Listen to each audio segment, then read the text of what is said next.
সম্মানিত বন্ধুগণ, আসসালামু আলাইকুম। দূরে কাছে দেশে অথবা দেশে বাইরে থেকে প্রিয় বন্ধুগণ, ঠিক এই মুহূর্তে যে যেখান থেকে বাস্তব জীবনের গল্প শোনার জন্য আমার সাথে জয়েন করেছেন আমি আপন। আর যে আপন জীবনের গল্পের 1257তম পর্বে আপনাকে প্রতিদিনের মতো স্বাগতম জানাচ্ছি। সম্মানিত বন্ধুগণ, আজ আমি আপনাকে শোনাবো বন্দনগরী চট্টগ্রামের ভাই মোহাম্মদ মেহেদির জীবনের এক হৃদয় কাঁপানো ভয়ঙ্কর রকম শিক্ষণীয় বাস্তব জীবন কাহিনী। বন্ধুরা, আজকের গল্পের টাইটেল স্ত্রীর স্বপ্ন পূরণ করতেই জিনের সঙ্গে তাকে বিয়ে দেয় স্বামী। এক স্ত্রীর স্বপ্ন পূরণ করার জন্য খোদ স্বামী নিজেই তার স্ত্রীকে জিনের সঙ্গে বিয়ে দেয়। এই গল্পটা চট্টগ্রামের প্রত্যন্ত এলাকার মেহেদি নামের এক যুবকের, মেহেদি নামে এক তান্ত্রিক পরিবারের যুবকের এক আশ্চর্যজনক ভয়ঙ্কর রকম বাস্তব জীবনের গল্প। দেখেন, এই গল্পটা আমি রেকর্ড করতেছি তার বড় একটা কারণ আছে। সেটা হচ্ছে বেশ কয়েকদিন ধরে আমি কিছু ভৌতিক গল্প দিয়ে যাচ্ছি, কিছু জিন পরি বা এই টাইপের গল্প দিচ্ছি। আপনারা অনেকে ইমেল করেন যে আপন ভাই এরকম গল্পই কেন দিচ্ছেন, ব্যতিক্রমধর্মী দিচ্ছেন না কেন। আসলে অন্য গল্পগুলো আমি খুব ক্লিয়ার পাই না, প্রতি গল্পের মাঝে খুন, দর্শন, মার্ডার, মানে কিছুটা বিতর্কিত গল্প পাই, ওরকম ফ্রেশ গল্প পাই না বলে আপাতত আমি এই ভৌতিক গল্পগুলো দিচ্ছি। তো এই ভৌতিক গল্পগুলো দেওয়ার কারণে বেশ কিছুদিন ধরে ইমেলে দেখে আসছে, আপনারা অনেকে আমাকে ইমেল করতেছেন যে আপন ভাই, আমি রিসেন্ট একটা ইমেলের কথা বলি, সাজু খাদেম নামের ছেলেটার নাম, তার জেলার নামটা নাই বলি, এই ছেলে আমাকে ইমেল করেছে, সে একটা পরীকে বর্ষে আনতে চায় এবং কোনো তান্ত্রিক বা কবিরাজ যদি তাকে একটা পরী এনে দিতে পারে সে 20 লক্ষ টাকা দিবে। আমাকে বললো যে আপনি যদি আমাকে একটা কবিরাজের সন্ধান দিতে পারেন, যে কবিরাজ আমাকে একটা পরীকে আমার কাছে এনে দিবে বা একটা পরীর সাথে আমার সম্পর্ক করাই দিবে, একটা পরীর সাথে আমার প্রেম করাই দিবে, আমি ওনাকে 20 লক্ষ টাকা দিব। এই যে একটা স্বপ্ন, এই যে একটা ইচ্ছা, কোনো ছেলে জিনের সঙ্গে পরীর সঙ্গে সম্পর্ক করা, কোনো নারী জিনের সঙ্গে সম্পর্ক করা, একটা জিন বা একটা পরী একটা মানুষের জীবনে থাকলে তার জীবনটা কতটা সুখের হয়, কতটা আনন্দদায়ক হয়, এই গল্পটা শুনলে তা হারে হারে বুঝতে পারবেন। শিক্ষণীয়, আশ্চর্যজনক এক ভয়ঙ্কর রকম বাস্তব জীবনের গল্প। সবাইকে অনুরোধ করব শুরু থেকে শেষ পর্যন্ত চট্টগ্রামের ভাই মেহেদির জীবনের এই বাস্তব গল্পটা আপনারা প্রত্যেকে আমার মুখে শুনুন এবং গল্প শেষে মেহেদিকে আপনার মতো করে একটা মন্তব্য কমেন্ট বক্সে লিখবেন। ধন্যবাদ সবাইকে। সম্মানিত বন্ধুগণ, আসসালামু আলাইকুম। আমার নাম মোহাম্মদ মেহেদি হাসান, আমার বাড়ি চট্টগ্রাম। বন্ধুরা, আমি আমার জীবনের গল্পটা শুরু করার শুরুতে আপনাদেরকে আমার পরিবারের বিষয়ে জানিয়ে রাখি। আমার পরিবারে আমি আছি, আমার বাবা আছে, মা আছে, রয়েছে আমার দাদা দাদি সহ আমার বড় 2টা বোন আর ছোট একটা ভাই। আমরা টোটাল 2 ভাই 2 বোন। আমাদের পরিবারটা চট্টগ্রাম শহরের অদূরে কোনো এক ছোট্ট গ্রামে এক নিম্ন মধ্যবিত্ত পরিবার। আমার বাবা পেশায় একজন কৃষক এবং কৃষিকাজের কাছাকাছি, কৃষিকাজের পাশাপাশি আমার বাবার ছোট্ট একটা দোকান আছে। অত বড় আকারের কোনো দোকান নয়, গ্রামের মধ্যে থাকা ছোট যে দোকানগুলো হয়, টঙের দোকান, এরকম একটা টঙের দোকান আমার আব্বা চালায়। আমাদের পরিবারটা একটা ধর্মীয় পরিবার। জীবনের শেষ বয়সে এসেও আমার দাদা আমাদের এলাকার একটা গ্রাম্য মসজিদে ইমামতি করে। খুব ছোটোবেলা থেকে আমার আব্বার ইমামতি, আমার দাদাকে আমি দেখে এসেছি দাদা ইমামতি করে এবং বেশিরভাগ ক্ষেত্রে আমার দাদার উপার্জনের টাকায় আমাদের পরিবারটা চলে। আমার বাবা একটু মানসিকভাবে প্রতিবন্ধী ছিল, একটু বুদ্ধি প্রতিবন্ধী বা একটু সাধারণ কিছু সহজ সরল বোকা টাইপের লোক থাকেন এলাকাতে, আমার বাবা কিছুটা ঠিক সেরকম ছিল। তো আমার বাবার মতো হয়েছে আমার ছোট ভাইটা, আমার একেবারে ছোট যে ভাইটা সেই অনেকটাই আমার বাবার মতো, কিছুটা সহজ সরল টাইপের, এক কথায় যাকে বলা চলে যে বুদ্ধি প্রতিবন্ধী। তো আমার দাদাভাই ছোটোবেলা থেকে আমাকে অনেক বেশি ভালোবাসতো। আমার যে বড় 2টা বোন ছিল, আমার বড় 2টা বোন আর আমার ছোট ভাই থেকে পরিবারের সবগুলো মানুষের মাঝে দাদাভাই আমাকেই সবচেয়ে বেশি ভালোবাসতো। আমাকে ছাড়া দাদাভাই কোনো কিছুই বুঝতো না, যেখানে যাইতো আমাকে সাথে করে নেওয়া যাইতো। বেশিরভাগ ক্ষেত্রে আমার দাদাভাইয়ের দাওয়াত থাকতো, কোরআন পড়ার দাওয়াত অথবা মাহফিলের দাওয়াত, মিলাতের দাওয়াত, দোয়া পড়ানোর দাওয়াত, এরকম সমস্ত দাওয়াতের অনুষ্ঠানগুলোতে আমার দাদা অ্যাটেন্ড করতো। তো এরকম দাওয়াতের অনুষ্ঠানগুলোতে যাইতো, দাওয়াত খাইতো, আমাকে সাথে করে নিয়ে যাইতো। ছোটোবেলা থেকে আমি দাদাকে ছাড়া কোনো কিছুই বুঝতাম না। সকালবেলা আমার দাদা মসজিদে বাচ্চাদেরকে কোরআন পড়াইতো, কোরআন শেখাতো। সে সময় আমিও বাচ্চাদের পাশে বসে বসে আমার দাদার সাথে আলিফ বা তা শিখতাম। এবং আমার দাদার অনেক স্বপ্ন ছিল, ছোটোবেলা থেকে দাদা আমাকে নিয়ে স্বপ্ন দেখে, মানে আমার দাদার খুব স্বপ্ন ছিল যে আমার বাবাকে একজন আলেম বানাবে। কিন্তু আমার বাবার ওই সমস্যার কারণে আমার বাবাকে আলেম তিনি বানাতে পারেনি। এই জন্য তিনি স্বপ্ন দেখে যে আমাকে তিনি একজন দিনদার আলেম বানাবে, দিনের পথে আমার জীবনকে তিনি পরিচালনা করবে এবং তিনি আমাকে অসম্ভব রকমের ভালোবেসে একজন দিনদার আলেম বানাবে। আমি ওনার মতোই একজন বড় ইমাম হব, যার আজানের ধ্বনিতে পুরো গ্রামের মানুষ মসজিদের পথে ছুটে আসবে, যার শুক্রবারের সকালের বয়ান শোনার জন্য মানুষ পঙ্খুটের মতো বসে থাকবে। এরকম স্বপ্নগুলো লালন করেই দাদা আমাকে আস্তে আস্তে করে বড় করতেছে। আমি মোটামুটি অনেকটাই বড় হই এবং দাদার টাকায় আমি আমাদের এলাকায় একটা মাদ্রাসায় ভর্তি হই। মাদ্রাসায় আমি যখন সবেমাত্র ক্লাস 7-এ পড়ি, সে সময় আমার একটা দুর্ঘটনা, আসলে দুর্ঘটনাই বলবো। এটা হচ্ছে আমার দাদা যে মসজিদে ইমামতি করত, ওই মসজিদের মানে আপনার যে মসজিদটা ছিল এটি ছিল টিনের একটা মসজিদ, মানে টিনের ঘরের মসজিদ, এবং টিনের ঘরের ওই মসজিদে বাঁশ দিয়ে নির্মিত ছিল উপরের অংশটা, মানে ছাদের জায়গাটা। তো ওইখানে বাঁশের মধ্যে ঝুলানো ছিল সিলিং ফ্যান, যে ফ্যানগুলো বাতাস দেয়, সিলিং ফ্যান। এবং দুর্ভাগ্যবশত আমার দাদা একদিন এক রাতে এশার নামাজ পড়ে, প্রচণ্ড গরম ছিল, তো মসজিদ যেহেতু অনেকটা ফাঁকা আছে, মসজিদের মধ্যে দাদা ঘুমিয়ে গিয়েছিল এবং সেখানেই আমার দাদার উপরে একটা ফ্যান, মানে মসজিদের একটা সিলিং ফ্যান আপনার বাঁশ থেকে ছিটকে আমার দাদার পেটের উপরে পড়ে এবং সেখানে আমার দাদা মৃত্যুবরণ করে। এবং আমার দাদা আমাদের এলাকাতে খুব ভালো একজন মানুষ ছিল, শুধু যে আলেম নামাজ পড়াতো তার পাশাপাশি আমার দাদা একটু কবিরাজ টাইপের লোকও ছিলেন। বিভিন্ন মানুষদেরকে তিনি তাবিজ দিতেন বা পানি পড়া দিতেন, অথবা অনেকের জিনের সমস্যা হলে জিনের সমস্যা থেকেও আমার দাদা মুক্তি পেতেন। আবার লোকে মুখে এটাও শুনেছিলাম আমার দাদা নাকি জিনদেরকে নামাজ পড়াতেন, রাতের বেলায় নাকি তিনি জিনেদের সাথে কথা বলতেন, তাদেরকে নামাজ পড়াইতেন। এরকম অনেক কথাবার্তাও লোকমুখে শুনতেছিলাম। দাদার ওই মৃত্যুতে আমাদের গোটা পরিবারটা একেবারে স্তব্ধ হয়ে পড়ে, সবাই কান্নায় ভেঙে পড়ি, কারণ দাদাকে আমরা সবাই অসম্ভব রকম ভালোবাসতাম। দাদার মৃত্যুতে আমরা কঠিনভাবে ভেঙে পড়ি। যাই হোক, দাদা যখন মারা গেল এবং মারা যাওয়ার পরে দাদাকে আমরা দাফন মানে আপনার কবরস্থ করলাম আমাদের এলাকাতে। মসজিদের মানে পুকুর আছে, মসজিদের পাশে পুকুর আছে, পুকুরের পাড়ে একটা জায়গার মধ্যে, যে জায়গাটা আমার দাদারই ছিল, মানে আমার আব্বারই ছিল, আমার বাপ দাদার ওই সম্পত্তির মধ্যে আমার দাদাকে আমরা তখন দাফন করলাম। তো দাদাকে দাফন করার পরে মাঝে মাঝে আমি দাদার কবরের কাছে গিয়ে বসে থাকতাম, কারণ দাদাকে হারিয়ে আমি পুরো দিশেহারা হয়ে পড়ি। অনেক ভালোবাসতাম এই মানুষটাকে। তিনি মরে যাওয়ার পরে মনে হয় আমার গোটা পৃথিবীটা অন্ধকার হয়ে গেছে। আমি বেশ কয়েকদিন পর্যন্ত খাওয়া দাওয়াই বন্ধ করে দিই। আমি খাওয়া দাওয়া করতাম না, আমাকে ভাত পানি দিলে আমি খাইতাম না, মানে প্রচণ্ড রকমের মানে ভেঙে পড়ি আর কি। তো মা বাবা যারা আছে, দাদি, সবাই আমাকে অনেক বুঝায় শোনে, আস্তে আস্তে করে আমাকে বড় করতেছে বা আস্তে আস্তে করে তারা আমাকে বুঝায়।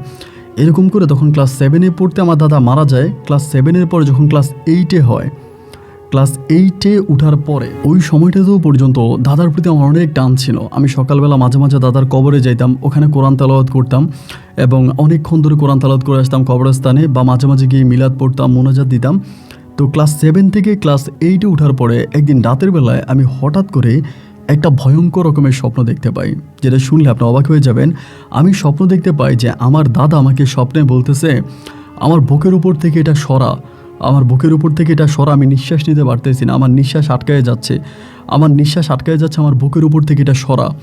এরকম একটা স্বপ্ন আমি প্রথম রাতে দেখি। এবং প্রথম রাতে দেখার পরে আমি তখন দাদার কবরস্থানে যাই সকালবেলা, এবং গিয়ে মনে করলাম যে আমার দাদা সম্ভবত কবর দেশে কষ্টে আছে।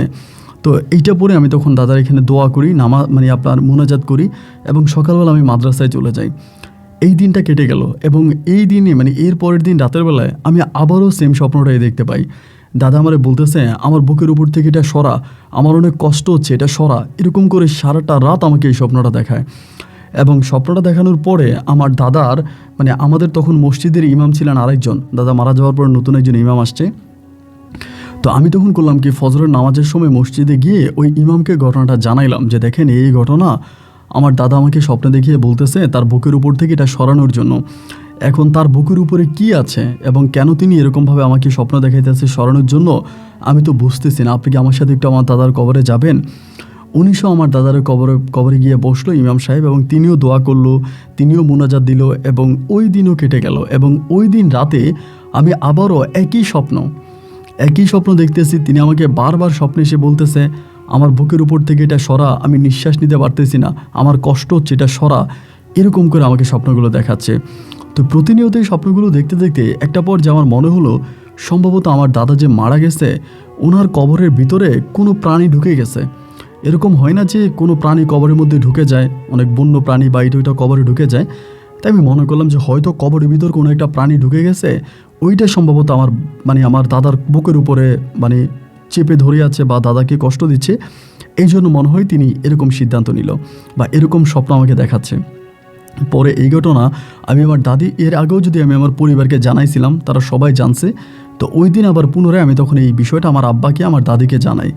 জানানোর পরে আমার দাদি আর আমার আব্বা আমাকে মুখের উপরে মানা করে দেয় যে না, খবরদার, এরকম কোনো কাজ করা যাবে না, এইরকম কোনো কাজ ভুলেও করা যাবে না। যে যিনি মারা গেছে তিনি তো মারাই গেছে, তিনাকে আবার আজকে 1 বছর পরে আমি কবর ভাঙার চেষ্টা করতেছিলাম। কবর ভাঙা বলতে কবরটাতে আমি কবর খুলে দেখতেছিলাম যে আসলে ভিতরে কেন তাদের এরকম স্বপ্ন দেখায়, ওনার কবরস্থানে কোনো বা কবরের ভিতর কোনো অন্য প্রাণী ঢুকে গেল কিনা।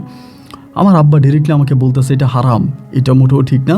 এবং দাদিও আমাকে বলতেছে যে এটা করা যাবে না, তুই নামাজ কালাম পড়, নামাজ রোজা কর এবং দিনের পথে চল, আল্লাহ বিল্লাহ কর, এটা করিস না, এটা করলে তোর দাদার আত্মায় কষ্ট পাবে। তা আমি বারবার বলতেছিলাম যে দাদার আত্মায় যদি কষ্টই পাবে, তাহলে দাদা আমাকে এরকম স্বপ্নগুলো কেন দেখাচ্ছে?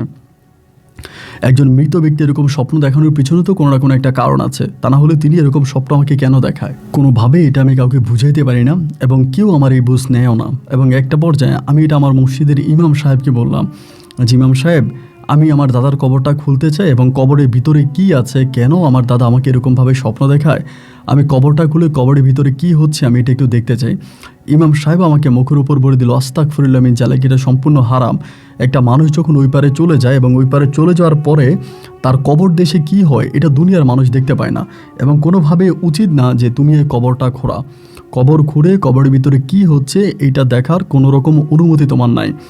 তো তিনি আমাকে বললো, তুমি ফকির খাওয়াই দাও, তুমি দোয়া পড়াও তোমার দাদার জন্য। তো আমি কি করলাম, আবারও ফকির খাওয়াইতে আসি, বিভিন্ন ফকিরদেরকে রাস্তাঘাটে পাইতেছি, ওদেরকে ডাইকে আনতেছি বাড়িতে, এদেরকে খাওয়া দাওয়া করাইতেছি, মিলাদ পড়াইতেছি, যত যাই করতেছি, কিন্তু কোনোভাবেই এইটা থেকে নিস্তার পাওয়া যাচ্ছে না, এটা থেকে আমি রক্ষা পাচ্ছি না। প্রতিনিয়তই আমি এই স্বপ্নগুলো দেখে যাচ্ছি এবং এই স্বপ্নগুলো দেখতে দেখতে একটা পর্যায়ে আমি খুব আপনার বিরক্ত হয়ে যাই যে কী ব্যাপার, এরকম স্বপ্নগুলো কেন প্রতি রাতে আমি দেখতেছি, প্রতিটা রাতে। এবং যার কাছে বলি কেউ আমাকে এই কথার কোনো মূল্যায়ন করে না, কেউ আমাকে বলে না যে চল ঠিক আছে দেখি কবরের ভিতরে কি আছে, কেন উনি এরকম স্বপ্নে দেখায়। এবং লাস্টের দিকে আমার দাদা কান্না করতো, স্বপ্নে এসে আমার কাছে কান্না করে আমাকে বলতো, মেহেদি আমার কষ্ট হচ্ছে, আমার বুকের উপর থেকে এটা সরা, এরকমভাবে পর্যন্ত বলতো। কিন্তু এখন আমি কী করব বলেন, যতভাবে যাদেরকেই বলি কেউ তো আমাকে কোনো মূল্যায়ন করে না, এবং কেউ যদি আমার কথা না শোনে আমি একা একটা মানুষ কী বা করতে পারবো। এর ভিতরে আমার পারিবারিক অনেক অভাব অনটন, তার মাঝে আমি পড়াশোনা করতেছি, আমার দাদি অভাবে আছে, আমার দাদি অনেক অসুস্থ, তার চিকিৎসা করানো যাচ্ছে না, আব্বা একটা দোকানদারি করে, কৃষিকাজ করে, এই দিয়ে তো আসলে সংসার চলে না।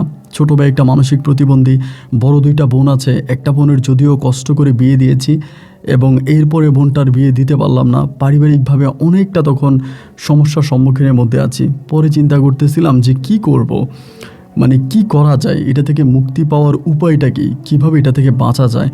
আমি প্রতিনিয়তই তখন কান্নাকাটি করতাম, মন খারাপ করতাম এবং দাদার কবরে তখন আমি একটু বেশি সময় ধরে বসে থাকতাম। আগে যেরকম মাঝে মাঝে যাইতাম এবং ওই সময়টাতে আমি প্রায় অনেকটা সময় ধরে কবরস্থানে যাই। এরকম করতে করতে একদিন হঠাৎ করে মাগরিবের কিছুক্ষণ আগে আমি কবরস্থান থেকে চলে আসতেছি, কবরের আজানটা দেওয়ার কিছুক্ষণ আগে আমি চলে আসতেছি কবরস্থান থেকে, দাদার কবরস্থান থেকে।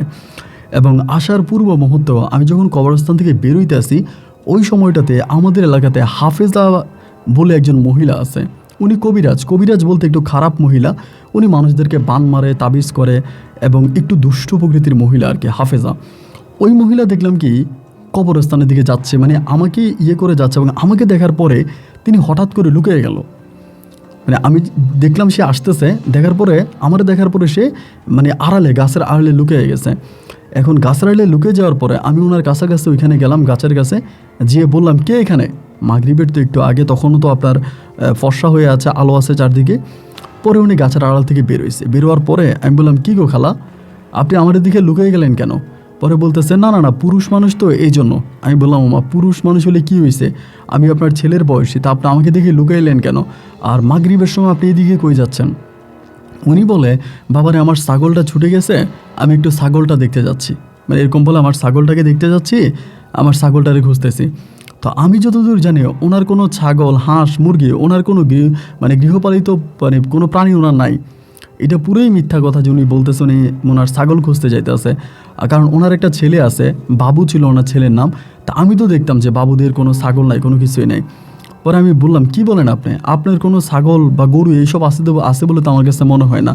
পরে বলে, না, গতকালকে একটা ছাগল কিনছিলাম। এবং উনি যে কথাগুলো বলতেছে, ওনার ওই কথাগুলোর মাঝে আমার কাছে অনেকটা সন্দেহজনক কোনো কিছু মনে হচ্ছে যে উনি আসলে আমার কাছে মিথ্যে বলতেছে, কোনো একটা বিষয় উনি লুকানোর চেষ্টা করতেছে। তো এরপরে আমি ওনার সাথে কথা বাড়াইলাম না, কারণ কথা বাড়াইলেই তো বাড়বে। ওনার মানে উনি যাচ্ছে, কোথায় যাচ্ছে, এটা তো আর বাধা দেওয়ার কোনো রাইটস বা ক্ষমতা তো আমার নাই।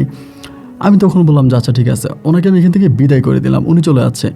যাওয়ার পরে আমি মসজিদে চলে গেছি, বাট এই বিষয়টা কিন্তু আমার কাছে কোনো কিছু মনে হয় নাই। আমি মাগরিবের নামাজ পড়ছি, এশার নামাজ পড়ছি, খাওয়া দাওয়া করছি, আমি ঘুমিয়ে গেছি। এবং ওই রাতেও আমি একইভাবে আমার দাদাকে আবারও দেখতে পাই। তিনি আবারও এসে আমার কাছে বলতেছেন যে মেহেদি, আমার বুক থেকে এটা সরা, আমার কষ্ট হইতেছে, এরকমভাবে বলে। ওই দিন রাতে আমি জিনিসটা দেখলাম। দেখার পরে এর 2-1 দিন পরে আমার ভিতরে হঠাৎ করে এই জিনিসটা জায়গা উঠলো যে হাফেজা তো আসলে মানুষ হিসাবে মহিলা তো খারাপ, তিনি একজন খারাপ মহিলা এবং উনি বান মারে, তাবিজ করে, অনেক মানুষের ক্ষতি করে। এই মহিলা ওই রাতের বেলায় মাগরিবের সময় কবরস্থানের দিকে কেন যাচ্ছিল? আর আমার জানা মতো এরপরে আমি অনেকের কাছে জিজ্ঞেস করছিলাম যে উনি কোনো ছাগল কিনছে কিনা। তো জানতে বললাম যে না, তিনি কোনো ছাগল কিনে নাই, তিনি আর কোনো ছাগল নাই। তো যিনি ছাগল কিনেও নাই এবং তার কোনো ছাগলও নাই, তাহলে এই মানুষটাই কবরস্থানের দিকে কেন গেল এবং কবরস্থানের দিকে যাওয়ার কারণটাই বা কী ছিল? কোনোভাবেই এটা নিজেকে নিজে মিলাইতে পারতেছিলাম না, মানে কোনোভাবেই বুঝতে পারতেছিলাম না যে অ্যাকচুয়ালি আমার সাথে কী হচ্ছে এবং কেন এটা ঘটতেছে।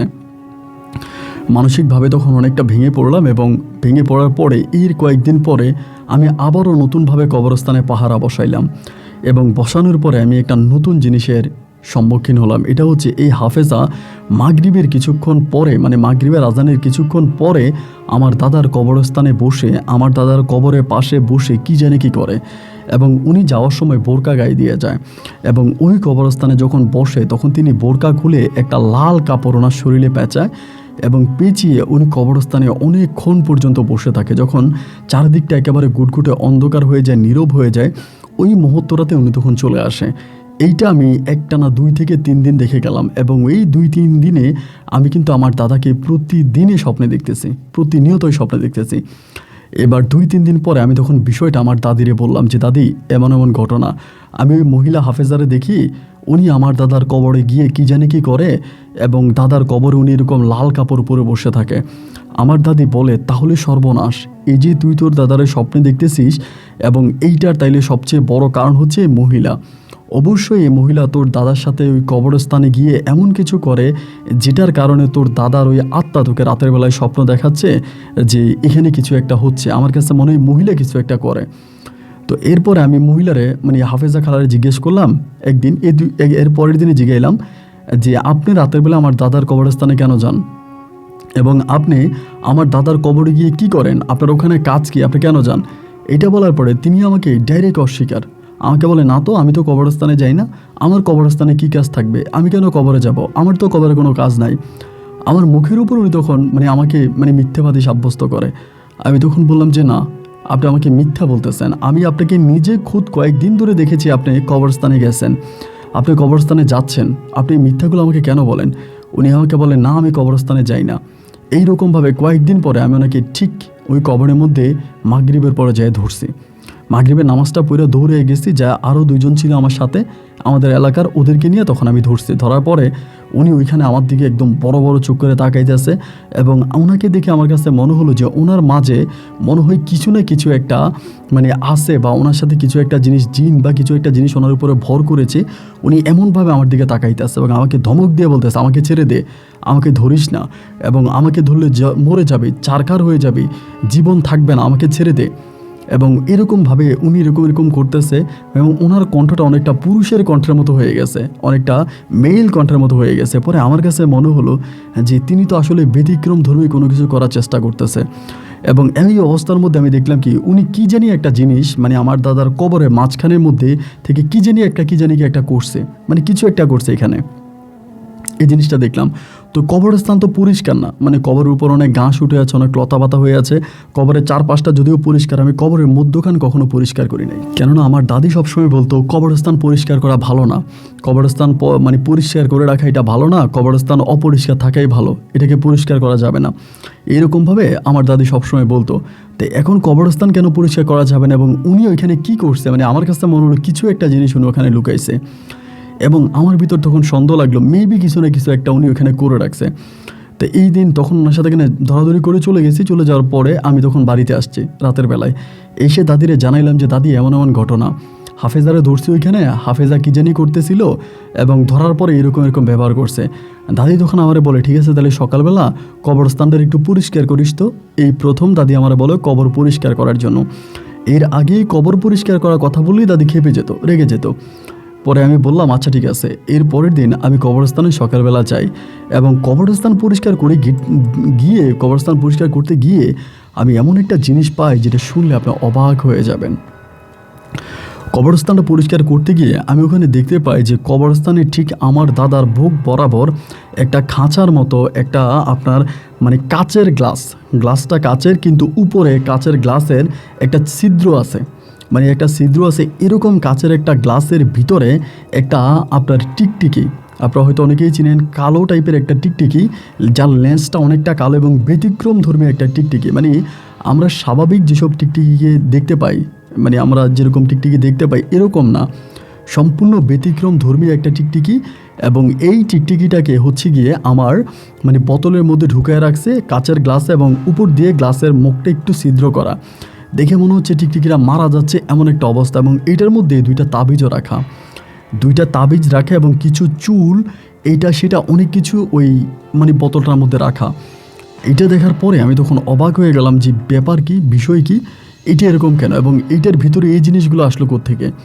নিজের মাথার মধ্যে তখন কোনোভাবেই কোনো কিছু আসতেছে না, অনেকটা সন্দেহ ঢুকে গেল যে অবশ্যই এখানে কিছু একটা হচ্ছে।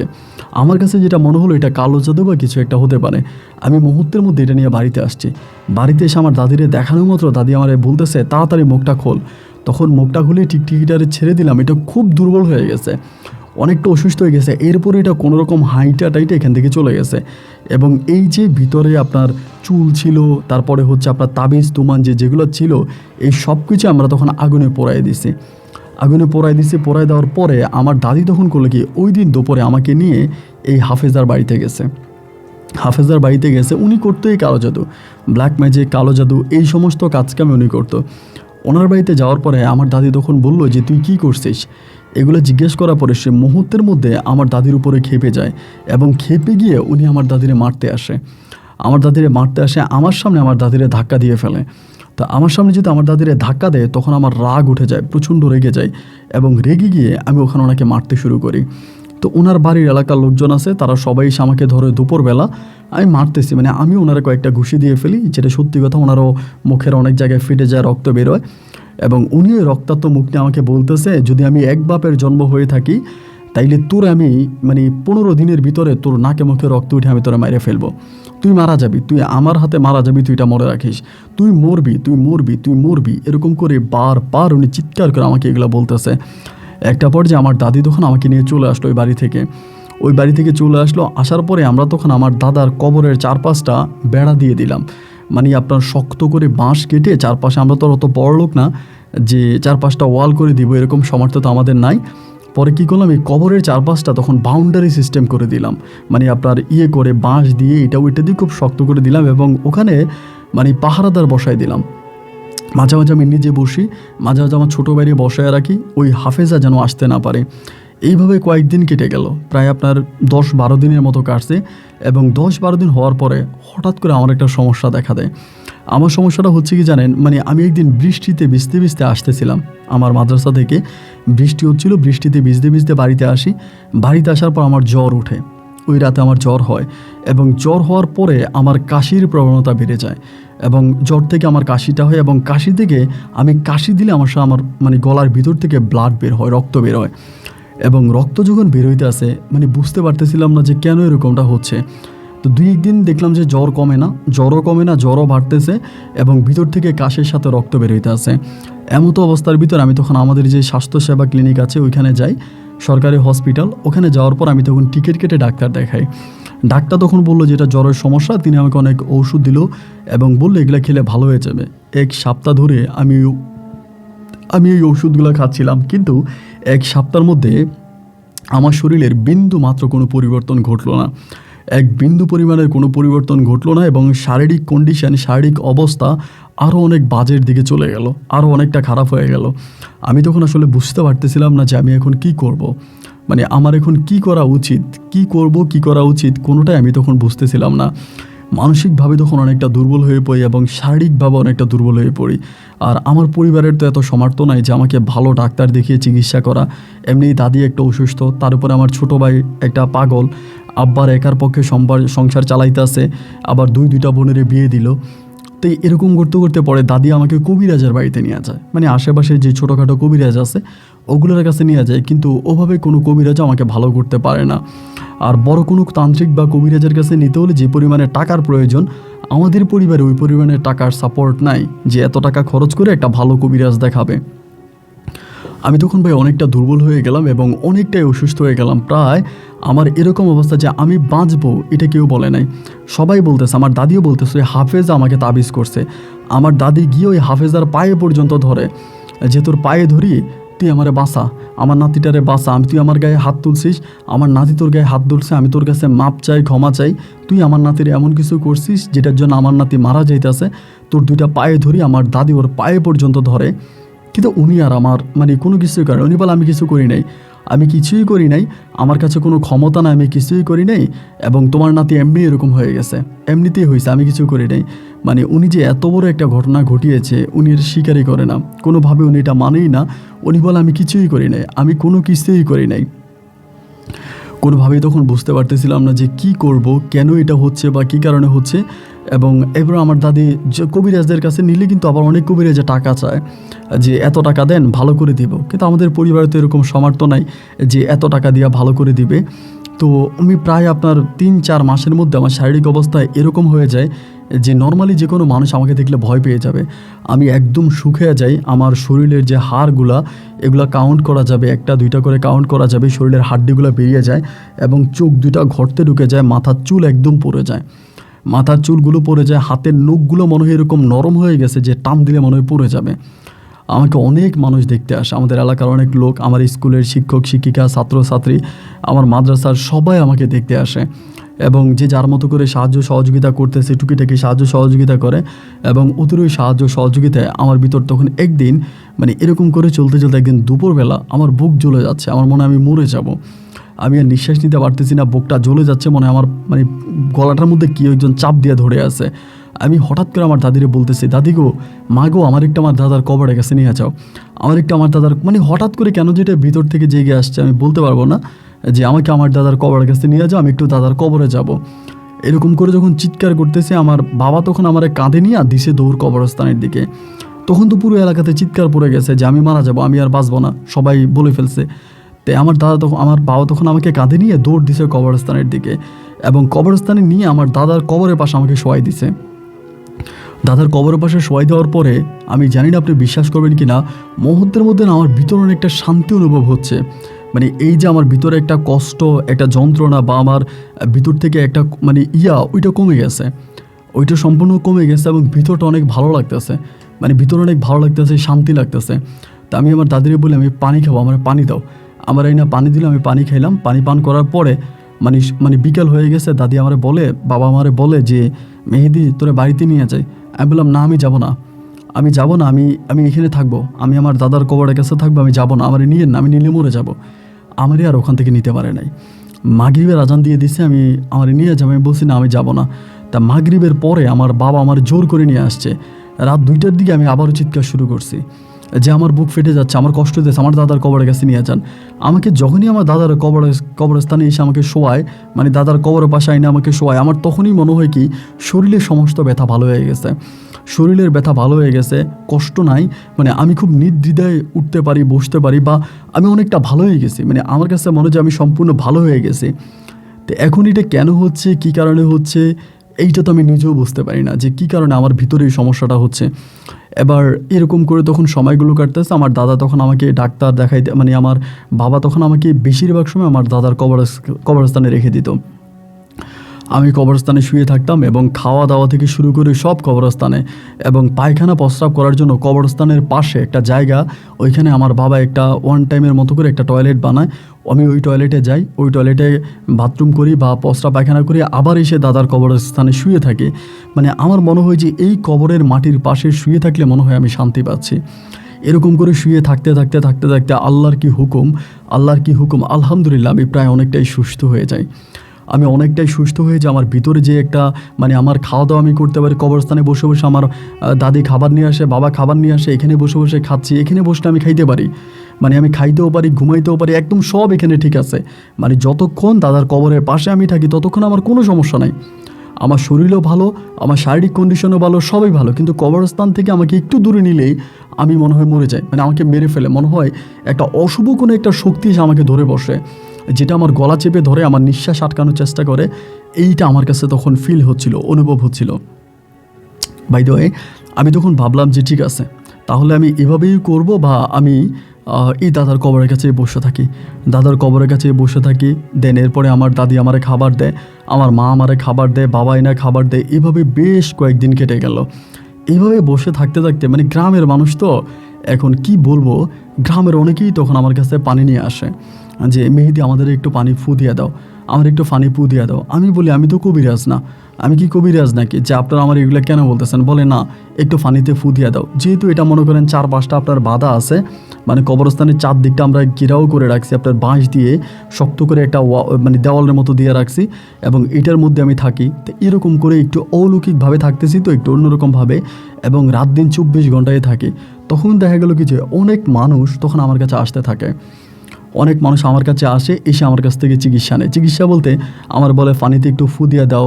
এরপরে মানে এরকমও হয় যে অনেকে পরীক্ষা দিতে যাবে। আমার কিন্তু তখন পড়াশোনা বন্ধ, মানে আমার পড়াশোনা সম্পূর্ণ বন্ধ হয়ে যে অসুস্থ হওয়ার পরে আমি দাদার কবরের কাছেই থাকি, তখন সম্পূর্ণভাবে এখানেই থাকি, পড়াশোনা একদম সম্পূর্ণভাবে সব কিছু বন্ধ।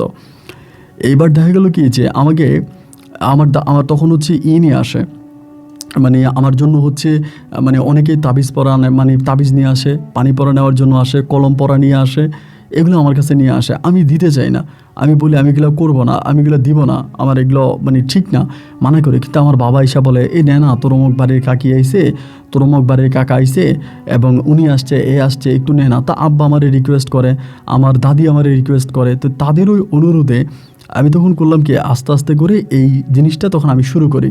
মানে শুরু করি বলতে করতে চাই না, তারা জোর করে করায়। এখন এই যে আমি পানিতে ফু দিতে আসি বা তাবিজ দিতেছি বা এগুলো করতেছি, এতে নাকি অনেকের উপকার হচ্ছে। অনেকের ধরেন পেট ব্যথা আমার কাছ থেকে পানি পড়া নিয়ে গেল, খেলো, পেট ব্যথা ভালো হয়ে গেছে। অনেকেই নাকি আমার কাছ থেকে কলম পড়াই নিয়ে পরীক্ষা দিছে, পরীক্ষাও নাকি ভালো রেজাল্ট করছে। অনেকের গরুতে দুধ দেয় না, আমার কাছ থেকে পানি পড়া নিয়ে গরুরে খাওয়াইছে, গরু দুধ দিতে আছে। মানে এরকমও হয় যে কোনো মহিলার নাকি বাচ্চা হয় না, বান্দস্ত, সেও আমার কাছ থেকে পানি পড়া নিয়ে খাওয়ার পরে তার সন্তানাদি আসে। মানে এক কথায় বলতে গেলে তখন দেখা গেল যে অনেকেই এই নিয়ে মানে আমার কাছে আসতে থাকে। এটা আমি আজও বলি, আল্লাহকে সাক্ষী করে বলি, আমার কোনো ইচ্ছে কিন্তু ছিল না, এইটা করার কোনো ইচ্ছে কিন্তু আমার ছিল না। এক পর্যায়ে দেখা গেল যে আমার বাবা তখন করলো কি, আমার দাদি, আমার বাবা, আমার মা তখন লোভে পড়ে গেছে। এই যে মানুষ আসতেছে, টাকা পয়সা দিতেছে, যেহেতু আমরা অভাবেই ছিলাম, প্রচণ্ড রকমের অভাব অনটনে আমাদের জীবন কাটতো। সেই সময় এসে যখন কিছু টাকার মুখ দেখলাম, কিছু টাকা পাইলাম, এবং ওই টাকা পাওয়ার পরে তখন সবাই টাকার প্রতি লোভী হয়ে যায়, মানে টাকার প্রতি আসক্ত হয়ে যায়। এবং আসক্ত হয়ে যাওয়ার পরে এবার দেখা গেল যে মানে আমার আব্বা টাকা নিত, আমার মা টাকা নিত, দাদি টাকা নিত আমার কাছ থেকে পানি পরা নেওয়ার জন্য, তাবিজ পরা নেওয়ার জন্য, ওইটা পরা নেওয়ার জন্য টাকা নিত। এরকম করতে করতে আমার দাদার যে কবরের 4-5টা ছিল, এটার মধ্যে তখন তারা লাল কাপড় টাঙায় দিল। মানে কবরস্থানের খুঁটি বরাবর লাল কাপড় টাঙিয়ে দিয়ে এটা একটা মাজারে রূপান্তরিত করে ফেললো। ওই কবরটাকে মুহূর্তের মধ্যে একটা মাজার বানিয়ে দিল। এবং মাজার বানিয়ে দেওয়ার পরে যেটা হইলো, বিভিন্ন জায়গা থেকে মানুষ এসে এই কবরে সেজদা দিত, কবরে নামাজ পড়তো, এবং মানুষ এটা নিয়ে বসে থাকতো, গান করতো, গজল করতো, জিগির আসকার করতো। মুহূর্তের মধ্যে এটা একটা শিরিকের আস্তানা হয়ে পড়ে। ওই কবরটা, এবং আমি তখন শিরিকের আস্তানা হয়ে পড়ি এবং আমাকে তারা মানে দয়াল বাবা বলে ডাকতে শুরু করে। আমাকে দিয়ে গান বানায়, আমাকে দিয়ে তারা নাচে, আমার উপরে তারা এসে আমার পায়ের কাছে এসে তারা মাথা নত করে আমার পায়ের কাছে এসে সেজদা দেয়। এবং মানে এক কথায় বলতে গেলে আমাকে তারা এত ভক্তি শ্রদ্ধা করতে শুরু করছে, মনে হয় যেন আমি একজন অলি আল্লাহ। মানে এরকম একটা অবস্থা। আমি বারবার তাদেরকে বলি যে দেখেন আমার মাঝে কিছুই নাই, আমার মাঝে কোনো কিছুই না, আমি অসুস্থ ছিলাম এখন সুস্থ হয়েছি। মানে না, তখন তারা বলতেছে আমার মাঝে কিছু একটা আছে, অমুকে আমার কাছ থেকে পানি পড়া নিয়ে এইটা পাইছে, তোমাকে আমার কাছ থেকে পানি পড়া নিয়ে এইটা পাইছে। মানে ওই কোন সময় কী হয়েছে ওইটাকে ফলাও করে তখন মানুষের ঢল পড়ে যায়, এরকম একটা অবস্থা। এর মাঝে অনেকে জিনে ধরেন জিনে ধরে অনেক রুগী আসে এবং জিন ভালো করার জন্য। তো এখন আমি কিভাবে জিন ভালো করব? আমার তো জিন ভালো করার কোনো দক্ষতা নেই। আমার আব্বা যখন নিয়ে আসে, আমি আমার আব্বারে আমার মায়েরে বলি যে তোমরা যে আমার কাছে জিনে ধরা রুগী আনতেছ, আমি তো জিনের চিকিৎসা করতে পারি না, আমি তো জিনের কিছুই না, আমার কাছে কেন নিয়ে আসো? এই পর্যায়ে আমার আব্বা আম্মা তাদের ব্যবসা বাড়ানোর জন্য, তাদের ইনকাম বাড়ানোর জন্য তখন করলো কি, একজন কবিরাজ ভাড়া করে নিয়ে আসলো। চট্টগ্রাম শহরেরই কাছাকাছি কোনো কবিরাজরে নিয়ে আসছে ভাড়া করে, শুধু জিনে ধরা রুগী উনি দেখবে। উনি আবার অনেক বড় মোটামুটি কবিরাজ, সে এখানে বসে। মানে একরকম বলতে গেলে এটা চেম্বার হয়ে গেল ডাক্তারখানার মতো। আমিও বসি, উনিও বসে, উনিও রুগী দেখে, আমিও রুগী দেখি, এরকম একটা অবস্থা। যে জিনে ধরা যে রুগীগুলো আসে উনি এগুলো দেখে এবং ওনার সাথে জিন আছে। মানে আমার সাথে যে লোকটা বসছে কবিরাজ, ওই কবিরাজের সাথে কিন্তু আবার জিন আছে। উনি জিন দ্বারা জিন বসে আনতে পারে এবং জিনের সাথে কথা বলতে পারে, এরকম অনেক কিছু উনি আমাকে দেখাইছে। যে জিনের সাথে যে ওনার কথোপকথন হয় বা জিন উনি বসে আনতে পারে এবং জিন দ্বারা জিনের চিকিৎসা করে, এই জিনিসগুলো কিন্তু আমি দেখি। তো তখন ভাই এরকম একটা অবস্থা হয়েছে, ওই মাজারে আপনাদের কুমিল্লারও অনেক মানুষ, মানে বেশিরভাগ কুমিল্লার মানুষরা আসতো আমার কাছে এবং তারা এসে লাইন ধরে তারা দিনের পর দিন বসে থাকতো। মানে পাগল নিয়ে এসে বসে থাকতো, জিনে ধরা রুগী নিয়ে এসে বসে থাকতো, অসুস্থ রুগী নিয়ে এসে বসে থাকতো। তখন এই আশেপাশের যে জায়গাগুলো আছে ওই জায়গাগুলো তখন একইভাবে দখল হয়ে যাচ্ছিল। এখানে আপনার চায়ের দোকান বসে গেল, খাবারের হোটেল বসে গেল, রেস্টুরেন্ট বসে গেল, মানুষ রাখার জন্য ঘর বানানো, মানে ঘর নির্মাণ করে ঘর ভাড়া দিল, মানে আবাসিক হোটেল হয়ে গেল। মানে এই জায়গাকে কেন্দ্র করে তখন এই পুরোটা এলাকা একটা মানে শিরিকের সৃষ্টি হয়ে গেল, যেটা ধর্মবিরোধী কাজ, এই ধরনের কাজে তখন লিপ্ত হয়ে গেল। এরই মাঝে এই ঘটনার কিছুদিন পরে আমি কিন্তু আমার দাদাকে অসম্ভব ভালোবাসতাম। আমি এখনও বলি আমি এটা করতে চাই নাই। আমি আমার বাবাকে মানা করছি, আমার মাকে মানা করছি, এরই মাঝে আমার দাদি মারা যায়, এই ঘটনা মাঝে দাদি মারা যায়, দাদিরও আমি এর আগে বারবার মানা করতাম যে এটা কইরো না, এটা বন্ধ করো, বাট তারা আমার কথা শোনে নাই। এখন এরকম মানুষের চাপ হয়ে গেছে যে আমি মানুষের চাপ আর কমাইতে পারি না। পরে আমাদের এলাকার একজন লোক আছে দেওয়ান মুন্সি নামে পরিচিত, এবং ওই দেওয়ান মুন্সির জমি মাপার সময়, মানে ওরা জমি মাপার জন্য আসছে। এখন জমি মাপার জন্য আইসে কেমনে যখন জমি মাপতে শুরু করছে, মানে ওই পুকুরে 4-5টা কবরস্থান এটা মাপামাফি করতেছে। এখন মাপতে গিয়ে আমার ওই দাদার কবরটা তাদের ওই দেওয়ান মুন্সির ভাগে পড়ে যায়। মানে আমার ওই দাদার কবরটা দেওয়ান মুন্সির ভাগে পড়ে এবং দেওয়ান মুন্সি যথেষ্ট পরিমাণে ধর্মপ্রিয় একজন মানুষ। এই যে আমি এখানে মাজার হচ্ছে বা মাজারে মানুষ সেজদা দিচ্ছে, মাজারে সারা রাত গান বাজাইতেছে, এগুলো করতেছে, এতে কিন্তু দেওয়ান মুন্সি ঘোর বিরোধিতা করতো। তিনি বলতো এটা হারাম, এটা শিরিক, এটা বন্ধ করো, কিন্তু ওনার বন্ধ করার ক্ষমতা ছিল না। এখন দেখা গেল যে আমার দাদার যে কবরটা, ওই কবরটা দেওয়ান মুন্সির বাবার ভাগের মধ্যে পড়ে গেছে। মানে দেওয়ান মুন্সির বাবার ভাগের মধ্যে পড়ছে এই কবরটা। এখন যখন পড়ছে উনি তখন বলতেছে উনি কবর ভেঙে দিবে, এবং যেহেতু ওনার ভাগে পড়ে গেছে, ওনার জায়গার মধ্যে পড়ছে, উনি আপনার আমিন আনছে, যিনি হচ্ছে মাপার পরে ওনার জায়গার মধ্যে হচ্ছে এটা পড়ছে, এখন উনি এটা ভেঙে দিবে। এই কবরস্থান উনি রাখবে না, এই কবরস্থানের শিরক হচ্ছে এবং এটা নিয়ে বিভিন্ন ধরনের হচ্ছে, উনি ভেঙে দিবে। আমি বললাম যে কাকা দেখেন, আমি মানে উনি সম্পর্কে আমার কাকাই হয়, তাই বললাম যে কাকা দেখেন আমি এটা বন্ধ করে দিব, আমি এখানে কোনো মানুষ আনবো না, তারপর আমার দাদার কবরটা ভাঙেন না। উনি বলতেছে যে দাদার কবরটা এইভাবে, মানে যেটা বলে বুলডোজার বা কি বলে না, এগুলো দিয়ে এইভাবে হচ্ছে আপনার কবরের মাটিটা নিয়ে অন্য কোথাও ফেলে দিবে। মানে আমার দাদার যে শরীরের অবশিষ্ট হাড়গুলো আছে এগুলো উনি এখানে রাখবেন, এখান থেকে ওনার জায়গা থেকে উনি উঠাই দিবে। তো যেহেতু জায়গা ওনার, পরে আমরা চেয়ারম্যান মেম্বার থেকে শুরু করে গ্রামের অনেক লোকজনদেরকে ধরি যে এটা কোনোভাবে ওনার কাছ থেকে নেওয়া যায় কিনা, যেহেতু একটা কবরস্থান আমরা কবর দিয়ে ফেলেছি। তো উনিও অনেক, মানে দেওয়ান মুন্সিও অনেক ক্ষমতাধর ব্যক্তি, মানে ওনার সাথে আমি তখন আর পেরে উঠতেছি না। সবাই বলে দেওয়ান মুন্সির জায়গা, এখন দেওয়ান মুন্সি তার জায়গা থেকে যদি তোর দাদার কবর উঠিয়ে দেয়, এখন তোর তো কিছু করার নাই, তোরা কি করতে পারবি, এবং কবর উঠে দিলে তো কিছু করার নাই। আর যেহেতু এই কবরের সবাই বিরোধিতা করতেছে, এখানে শিরিক হইতেছে, গান হইতেছে, নাচ বাদ্য হইতেছে, এটাকে মাজার বানানো ফেলা হয়েছে। তা আমি তখন বললাম যে এটা আমি বন্ধ করাই দিব, আমি বারবার বলতেছি বন্ধ করাই দিব, কিন্তু কেউ এটা বিশ্বাস করে না। সবাই মনে করতেছে এইটা বন্ধ করে দিলে তো মানে এটা কবরটা ভেঙে ফেললে তো আমার ইনকাম বন্ধ হয়ে যাবে, আমি সম্ভবত আমার ইনকামের জন্য এটা বলতেছি, কিন্তু সত্যিকার অর্থে আমি নিজেই বলতেছি যে আমি এটা বন্ধ করে দিব না। এবার দেওয়ান মুন্সিকে কোনোভাবেই মানানো গেল না, দেওয়ান মুন্সি এটা ভেঙে দিবে, মানে উনি ভেঙে দিবে। দরবার 1টা 2টা 3টা দরবার হইল, এবং 3টা দরবার হইল, সবাই মিলে তখন দরবারে রায় আসলো যে দেওয়ান মুন্সি যেহেতু ওনার জায়গা, উনি এটা ভেঙে দিবে। আমার কোনো সাধ্য নেই, আমার কোনো ক্ষমতা নাই, আমি এইখানে আমি রাখতে পারবো না, ওনার জায়গা উনি ভেঙে দিবে। এইভাবে কয়েকটা দিন কাটার পরে একদিন রাতের বেলায় কবরস্থানে, তখন আমি কবরস্থানেও থাকতাম, ওইখানেও থাকতাম, বাড়িতেও থাকতাম, তখন আমি পুরোপুরিভাবে সুস্থ হয়ে যাই। আবার এরই মাঝে একটা কথা বলে রাখি, এই যে হাফেজ, যে মহিলা আমাকে তাবিজ করছিল, টোনা করছিল, বান মারছিল, ওই মহিলাকে কিন্তু আমরা ওই বাড়ি থেকে বিদায় করে দিই। আমাদের এলাকার লোকজন মিলে মাইরা এই মহিলাকে শেষ পর্যন্ত আমাদের এলাকা থেকে বিদায় করে, হাফেজা মহিলাকে। তা আমি তখন ঘরেও থাকতাম, মাজারেও থাকতাম, মানে দুইখানে মিলিয়ে থাকতাম। তো একদিন ঘরে আমি শুয়ে আছি, ওই সময় আনুমানিক রাত্র প্রায় 12টার কাছাকাছি বাজে। হঠাৎ করে আমার জানালায় এসে কে জানে আমাকে ডাকতেছে, মানে আমাকে বলছে মেহেদি মেহেদি উঠে আসো, 2টা ডাক দেয়। দেওয়ার পরে আমি তখন উঠে জানালা খুলে দেখি দেওয়ান মুন্সির ছোট বোন, আপনার লামিয়া মুন্সি, মানে দেওয়ান মুন্সির ছোট বোন লামিয়া, উনি বয়স আমার বড় হবে, উনি যে জানালার পাশে দাঁড়াই আছে দেখে, ওনার দেখে আমি একটু অবাক হলাম, কী ব্যাপার, উনি আমার জানালার পাশে কেন আসছে? ওনার ভাই আমার দাদার কবর ভেঙে দিবে, তা উনি এখানে কেন আসছে? পরে আমারে বলে যে মেহেদি তোমার সাথে কথা আছে, একটু বাইরে আসো। এই জায়গা থেকে আমি তখন বেরিয়ে আসছি। আসার পরে উনি আমারে বলতেছে যে আমার ভাই তো বলছে, মানে ওনারা এক ভাই এক বোন, ওনাদের বাপ মারা গেছে। পরে বলে আমার ভাই তো বলছে তোমার দাদার কবর ভেঙে দিবে, এখন কি করবা? আমি বলি আগে প্রথমে বলেন এত রাতের বেলায় আপনি আমার বাড়িতে কেন আসছেন? আপনি চাইলে তো দিনের বেলায়ও আসতে পারেন। বলে দিনের বেলায় তোমার সাথে কথা বলার সুযোগ আছে? মানুষের লাইন ধরে থাকে রুগী দেখার জন্য, তখন তো তোমার সাথে কথা বলার সুযোগ পাই না। আমি অনেকবার আসছিলাম তোমার সাথে একটু কথা বলার জন্য, কিন্তু সেই সৌভাগ্য, সেই সুযোগ আমার হয়ে ওঠেনি, এই জন্য রাতের অন্ধকারে তোমার কাছে আমার আসতে হয়েছে। আমি বললাম ঠিক আছে, আসছেন ভালো কথা, এখন বলেন কি বলবেন? বলে আমার দাদা, আমার বাবা তো, সরি আমার ভাই তো, আমার বড় ভাই তো তোমার দাদার কবর ভেঙে দিবে, এখন কি করবা? আমি বলি জায়গা আপনাদের যদি আপনারা ভেঙে দেন তাহলে তো আমার কিছু করার নাই, আমার তো কিছু করার না। আমার দাদা এই গ্রামের মানুষের জন্য কী না করছে, নামাজ পড়াইছে, রোজা রাখছে, দিনের মানুষের জন্য দোয়া চাইছে, এত কিছু করার পরও আমার দাদার কবরটা আপনারা ভেঙে দিবেন, তা আমার কি করার আছে? একটু রাগ অভিমান ক্ষোভ রেখেই বলতেছে। ওই তখন আমাকে বলতেছে তোমাকে একটা কথা বলি মেহেদি। আমি বললাম বলেন। বলে আচ্ছা, এই যে আমার ভাই কবরটা ভেঙে দিবে বলতেছে, আমার ভাই কি শুধু আমার বাবার সম্পত্তির মালিক? আমি কি মালিক নেই? আমি বললাম এটা তো আপনাদের ভাই বোনের বিষয়, আমি তো জানি না। উনি বলে আমি যদি চাই, আমার ভাই এই জায়গা থেকে তোমার দাদার কবর ভাঙতে পারবে না, কারণ এই জায়গার মালিক আমিও আছি।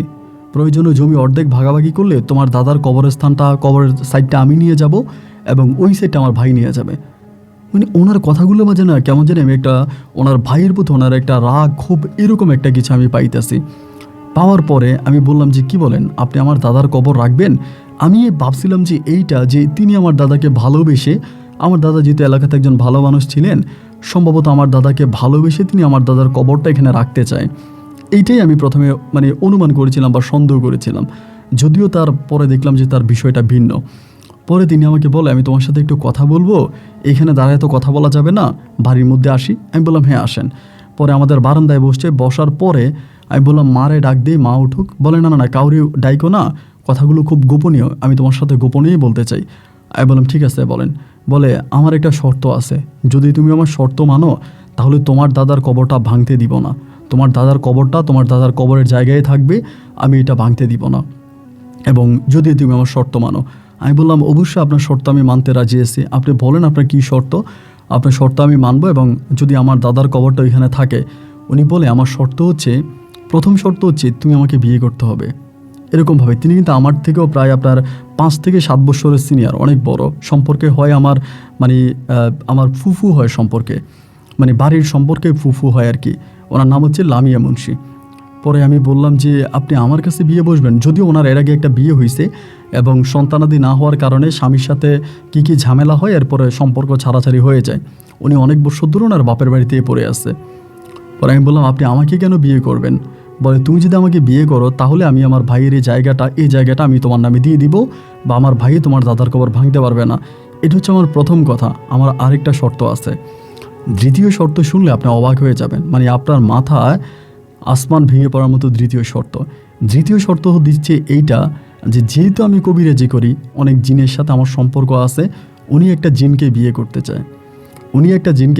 চায়, আমি ওনাকে একটা জিনের সাথে বিয়ে করাই দিব, এইটা আমাকে বলতেছে। পরে আমি বললাম যে এটা কোনো কথা, মানুষ কি কোনো জিনের কাছে বিয়ে বসতে পারে? মানুষ কি কোনো জিনের সঙ্গী হতে পারে? উনি বলে পারে।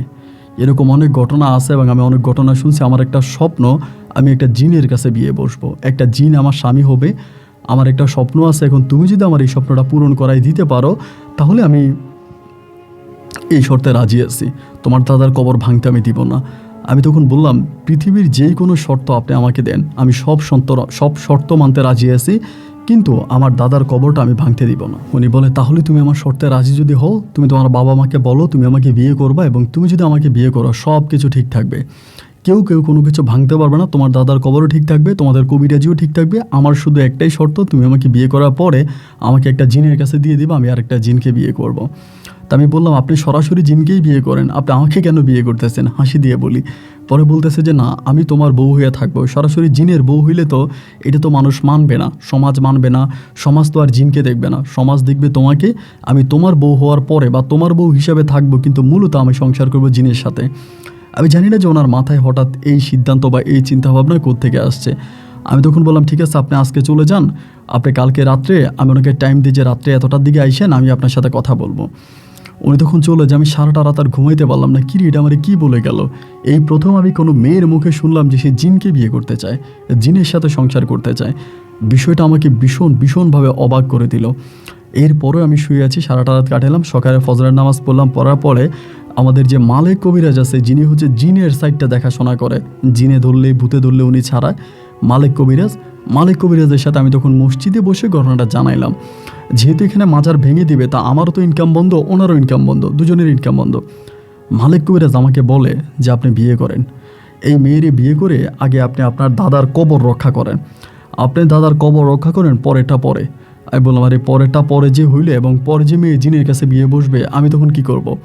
আমাকে বলে আপনি আগে মানে মেয়েরে বিয়ে করে আপনি আগে জায়গাটা রক্ষা করেন, বাকিটা আপনি আমার উপর ছেড়ে দেন, আমি এটাকে ঠিক করে দিব, আপনি আমার উপরে বিশ্বাস রাখেন, আমি এটা সম্পূর্ণ ঠিক করব, এই নিয়ে আপনার চিন্তা করার দরকার নেই।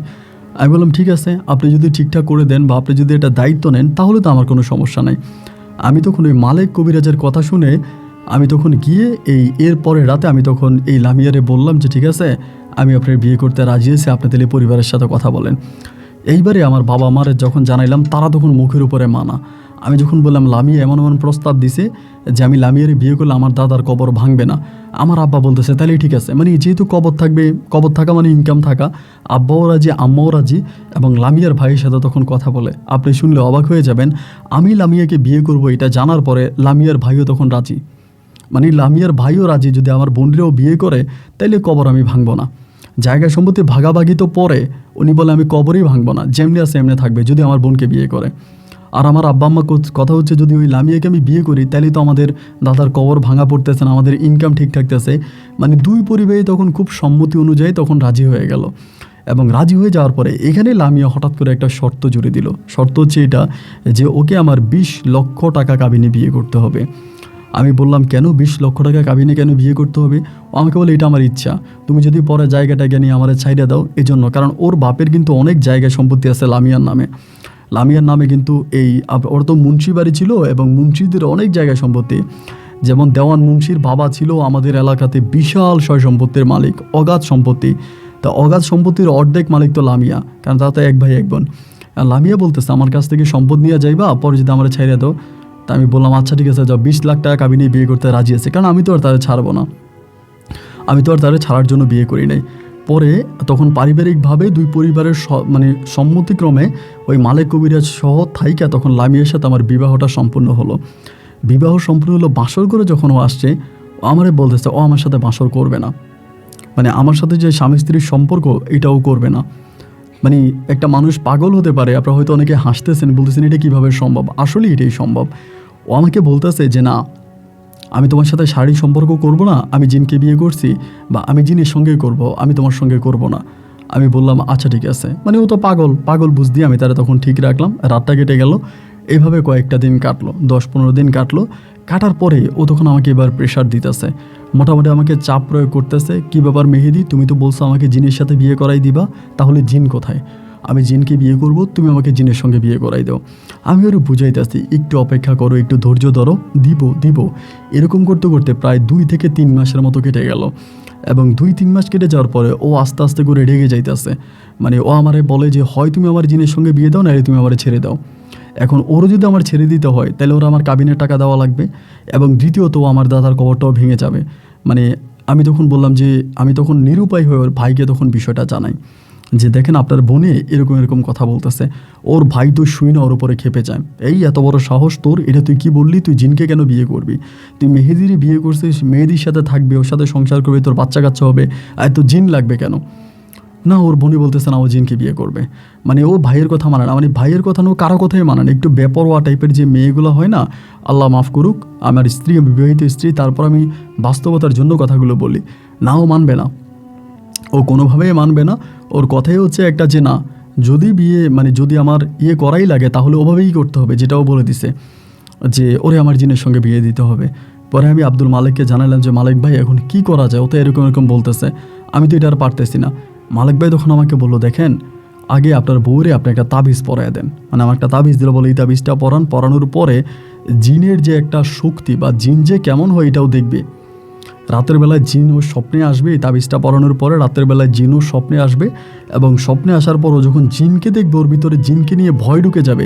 এরপরে তো বিয়ে তো দূরের কথা, ও জিনের নাম কখনো মুখেও আনবে না, এটা করান। আমি বললাম আচ্ছা ঠিক আছে, তাহলে এটা করানো যায় তো, বলে এটা করান। পরে একদিন আমি বললাম ঠিক আছে তুমি একটা তাবিজ পড়ো। ওদের তাবিজ পরাই দিয়েছে, ও পড়তে চায় না, ও ভয় পায়, ও বলে আমি তোর পাগল বানাই দিই। আমি বললাম কিছুই হবে না, তুমি তাবিজটা পড়ো। ওরে তাবিজটা পড়াইলাম, এবং তাবিজটা পড়ানোর পরে ওই দিন রাতের বেলায় ও অনেক খারাপ স্বপ্ন দেখছে, মানে সারাটা রাতও চিল্লাইছে, অনেক খারাপ স্বপ্ন দেখছে। এবং স্বপ্ন দেখার পরেও না সকালবেলা ওর ভিতরে এক বিন্দু পরিমাণের ভয় কাজ করে না। এই যে রাতের বেলায় জিনকে স্বপ্নে দেখছে, জিনেদের অস্তিত্ব দেখতে পেয়েছে, জিনেদের মানে আগুনের ফুলকির মতো ভয়ঙ্কর চেহারা দেখতে পেয়েছে, এই সমস্ত কিছুর প্রতি তার কোনো রকমের কোনো ভয় কাজ করে নাই। আমি সকালবেলা তারে বললাম লামিয়া তুমি তো কালকে সারাটা রাতে চিল্লাইছো, তুমি কি দেখছো? ও আমাকে বলে আমার স্বামীকে দেখছি।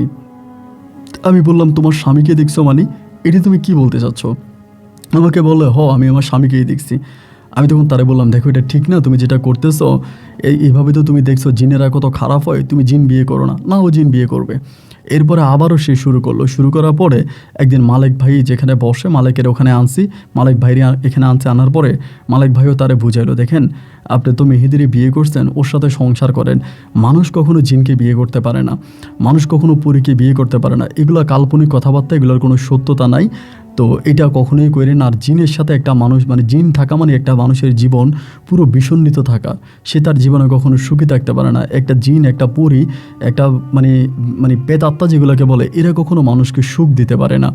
তো আপনি এটা কইরেন না। ও একটাই কথা না, ও জিনকে বিয়ে করবে, জিনকেও দেখবে, জিন ওর স্বামী হবে, ওকে জিন সারা পৃথিবী নিয়ে ঘুরবে, মানে এরকম একটা স্বপ্ন তার মনে, যেগুলো ছোট বাচ্চাদের মনে থেকে থাকে। তো যতইভাবে মালিক ভাই তারে বুঝাইলো, আমি বুঝাইলাম না, সে কারো বুঝে নেবে না। তার কথাই একটা যে সে এটাই করবে, এটা না করলে সে এটা ভেঙে ফেলবে, সে এটা করবে ওইটা করবে, এবং সে নাহলে আমি তাকে তালাক দিয়ে দেওয়ার জন্য সে আমার দাদার কবর ভেঙে দিবে, আমার কাছ থেকে কাবিনের টাকা নিয়ে যাবে।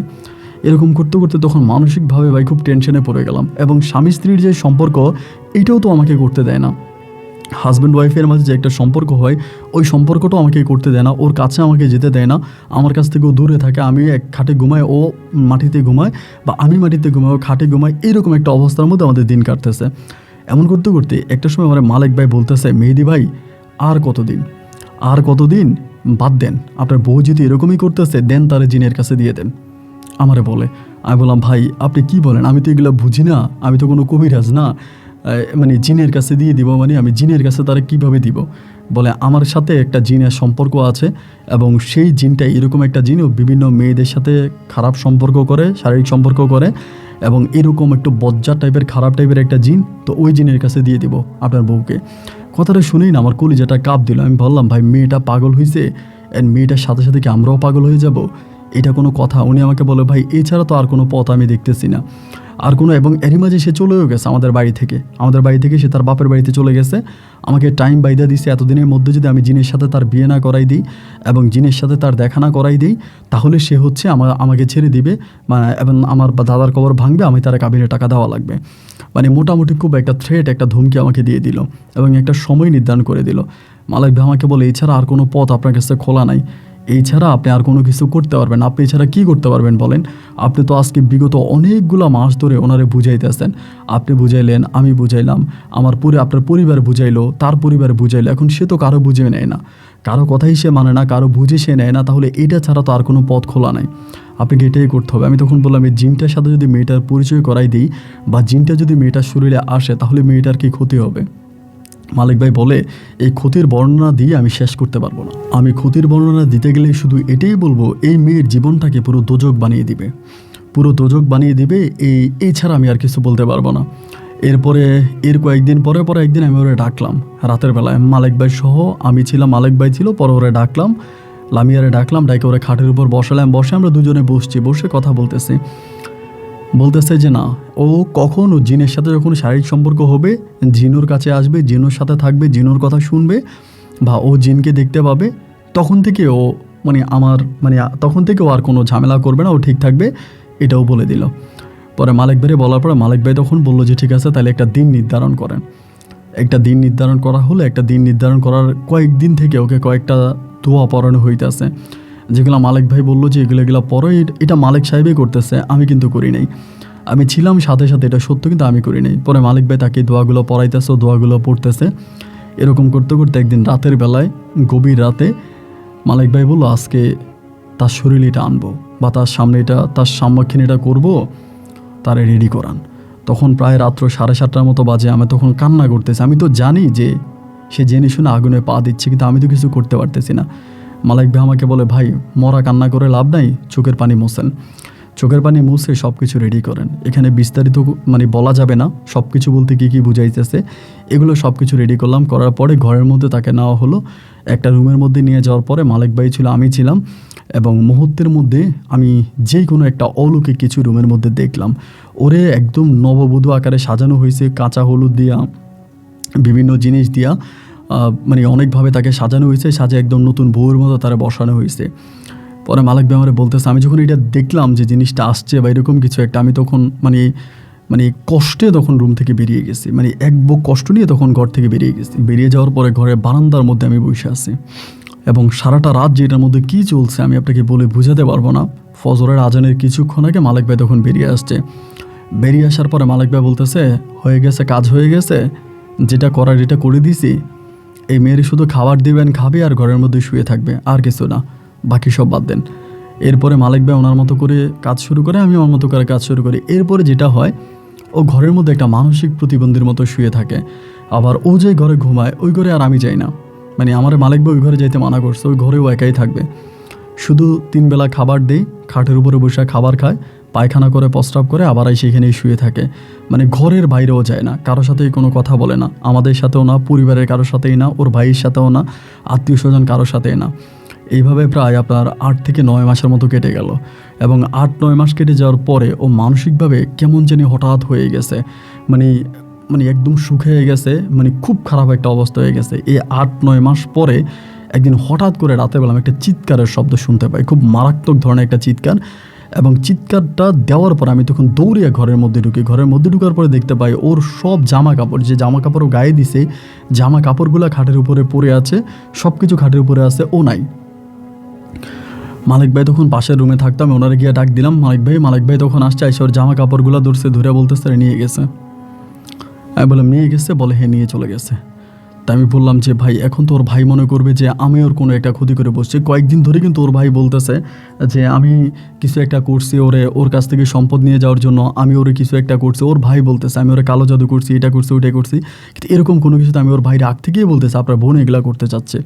এখন উল্টা মালিক ভাই আমাকে তো আপনার দেওয়ান মুন্সি, আপনার লামিয়ার ভাইও আমাকে দোষ দিতেছে। যাই হোক, এইভাবে সময়গুলো কাটতেছে, ওরে আর পাওয়া গেল না। ও আর নাই, অনেক দিন হয়ে গেল। ওর ভাই তখন আপনার কবিরাজ, ডাক্তার, অনেক কিছু দেখাইতেছে, পায় না। এরপরে ওর ভাই কেমনে কোন কবিরাজ দ্বারা প্রায় 2 বছর পরে ওরে ফিরে আনছে। এর মাঝে আমার পরিবার আমাকে আরেকটা বিয়ে করে, আমার আব্বা আম্মা আরেকটা বিয়ে করায়, যেহেতু ও চলে গেছে, ও আর নাই। পরে আমি যাকে বিয়ে করি ওইখানে আমার একটা কন্যা সন্তান হয়, আমার একটা মেয়ে হয়। মেয়েটা হওয়ার পরে ওরা তখন ফিরে আনে। ওর ভাই কেমনি কেমনি ফিরে আনে, দেওয়ান মুন্সি আমি জানি না, কবিরাজ দিয়া কারে ধইরা কীভাবে জানি ফিরে আনে। আনলে পরে ওর তখন 2 বছর পরে বাড়িতে ফিরে আনে। এবং ওর যখন বাড়িতে ফিরে আনছে, মানে আমি শুধু একটা কথাই বলবো যে ওর একটা ছোট্ট ভিডিও আমি আপনাকে দিয়েছি আপনার এই ইমেলে, আপনি দেখেন এবং কতটা মর্মাহত ওর জীবন। ও নিজের শরীরের মাংস নিজেই চাবায়া খায়, মানে ওরে পিছনে মানে হাত দিয়া বাইদা রাখে। ও একটু সুযোগ পেলে নিজের মাংস, নিজের শরীরের মাংস নিজে কামড়ায়া খায় এবং নিজের জিহ্বা নিজে কামড় দিয়ে রক্ত বের করে ফেলে, নিজের ঠোঁট নিজে কামড় দিয়ে রক্ত বের করে এবং নিজের শরীরের মধ্যে নিজে মানে কাটে, নিজের শরীর নিজে কাটে একদম নেশাখোরদের মতো। ওর এই কষ্ট দেখলে পৃথিবীর যে কোনো মানুষের চোখে পানি আসবে। ওর এই কষ্ট দেখলে পৃথিবীর যে কোনো মানুষ চিৎকার করে কাঁদবে। আজও চোখের সামনে আমি ওর মানে এই নির্মমতা দেখতেছি। আজকে ওর এই অবস্থা বহু বছর হয়ে গেছে। ও এখন প্রায় অনেকটা বয়স হয়ে গেছে, বুড়ো হয়ে গেছে। এবং আমিও সংসার ধর্ম করছি, আমারও 2 মেয়ে 1 ছেলে হয়েছে, আমারও সন্তানাদিদের বিয়ের বয়স হয়ে গেছে, ওরাও বড় হয়ে গেছে। এবং আজ পর্যন্ত আমার প্রাক্তন ওয়াইফ, আমার প্রাক্তন বউ, যাকে আমি ডিভোর্স করিনি, তালাক করিনি, কিছুই হয়নি, লামিয়া আজও একইভাবে আছে। ওর ভাই ওরে নিয়ে এখনও এখানে এই কবিরাজ, ওই কবিরাজ, এই জায়গায় ওই জায়গায় অনেক জায়গায় নিয়ে গেছে। আমার সাথে যে কাজ করতো মালিক কবিরাজও মারা গেছে।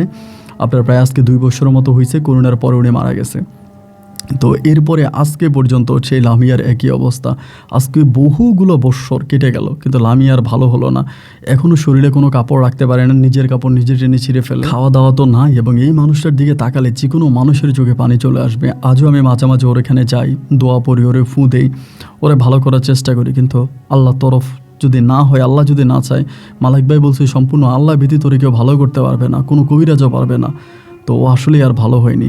ওরে নির্মমতা দেখে আমি খুব মর্মাহত, অনেক কষ্ট পাই। আপনার গল্প আমি শুনে আমার ভালো লাগে। তো আপনার কাছে অনুরোধ করলাম, যদি পারেন আমার বউয়ের গল্পটা রেকর্ড করবেন বা ওর এই ভিডিও ছবিগুলো দেখবেন। ভালো থাকবেন। আসসালামু আলাইকুম।